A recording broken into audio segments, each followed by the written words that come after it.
नमस्कार। आज के इस मोटिवेशनल एपिसोड में मैं आपको रिवर्स मोटिवेशन के बारे में बताऊंगा। तो किस तरह से कुछ स्टूडेंट्स जिनको सीधे सीधे मोटिवेशनल बातें समझ में नहीं आती हैं, कई बार वो नेगेटिव मोटिवेशन द्वारा उनको मोटिवेशन आ जाता है। तो आज इस रिवर्स मोटिवेशन के पहले एपिसोड में हम समय के इम्पोर्टेंस को नकारते हुए कैसे समय बर्बाद करना है तथा ज़रूरी कामों को भी कैसे टालते जाना है, इसकी बात करते हैं। और इस पहले एपिसोड में मैं मेनली स्टूडेंट्स की बात करूंगा। बाकी ये आप किसी भी प्रोफेशन पे लागू कर सकते हैं, पर स्टूडेंट्स पे ही मेरा ज़्यादा फोकस रहेगा। तो इसकी शुरुआत आपको प्रतिदिन सुबह से करनी है, लेकिन इसकी जो तैयारी है वो आपको पिछली रात को सुबह का अलार्म लगाकर करनी है। और जब सुबह अलार्म बजे तो उसकी आवाज़ सुनकर उसको स्नूज़ पर कर दें। 10 मिनट बाद उसे दोबारा स्नूज़ करें और तीसरी बार ये सोचकर स्टॉप का बटन दबा दें कि अगर नींद पूरे हुए बिना उठे तो पूरी एनर्जी से काम नहीं कर पाएंगे और आपकी एकाग्रता नहीं बनेगी। और अब आप कम से कम 2 घंटा और सोएं। और ये पहला चरण है आपके असफल होने का तथा समय बर्बाद करने का। अगर ये आप पहला चरण कर लेते हैं तो समझिए आपने शुरुआत दिन की बहुत अच्छे से कर ली। अब आप 2 घंटे बाद उठें और थोड़ी देर इस बात का बुरा मनाएं कि आपको जल्दी उठ जाना चाहिए था, लेकिन इस फीलिंग को जल्दी से दिमाग से निकाल कर अपना ध्यान नाश्ते पर केंद्रित करें, क्योंकि खाली पेट भी एकाग्रता नहीं बन पाती है।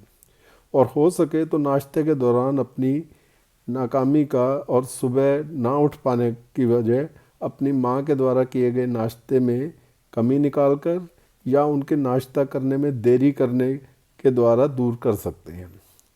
नाश्ते के बाद पढ़ाई का माहौल बनाने में कम से कम आधा घंटा खराब करें। उसके बाद कौन सी किताब से और कौन सा सब्जेक्ट पढ़ना है, ये सोचने में आधा घंटा और ख़राब करें।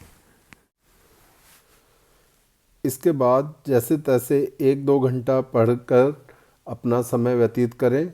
और क्योंकि अब आप बहुत थक चुके होंगे, इसलिए थोड़ा सोशल मीडिया का इस्तेमाल करना ज़रूरी है, क्योंकि करंट अफेयर्स का सभी कॉम्पिटिटिव एग्ज़ाम्स में महत्व रहता है और सोशल मीडिया से बेहतर इसके लिए कुछ हो नहीं सकता। अब सोशल मीडिया से दोबारा अधूरे मन से एकाग्र होने की कोशिश करते हुए तब तक पढ़ें जब तक आपको माँ लंच के लिए ना बुला ले।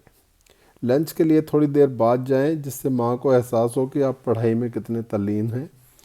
और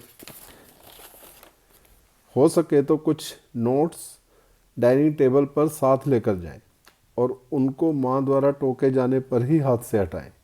इससे आपका इम्प्रेशन बहुत अच्छा पड़ेगा। आप भरपेट भोजन करें। भोजन के बाद आधा 1 घंटा घर की बातें या अपने रिश्तेदारों की बातें या अड़ोस पड़ोस की बातें ज़रूर करें। इससे भी आपका समय थोड़ा और ख़राब होगा। इसके बाद आप दोपहर में सोने के लाभ को ध्यान में रखते हुए और ये जानते हुए कि खाने के बाद सोने से आपको रात को देर तक पढ़ने में आसानी होगी, कम से कम 1-1.5 घंटा ज़रूर सोएं।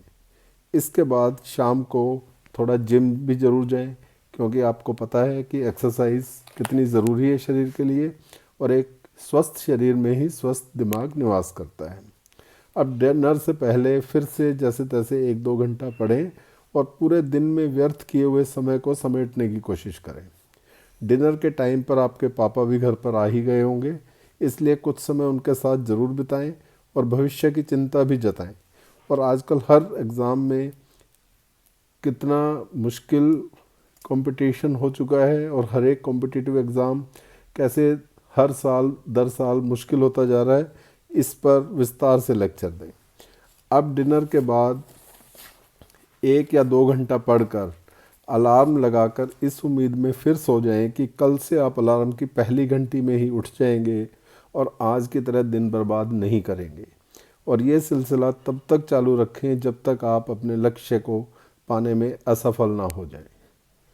उम्मीद करता हूँ ये एपिसोड आपको पसंद आएगा। धन्यवाद।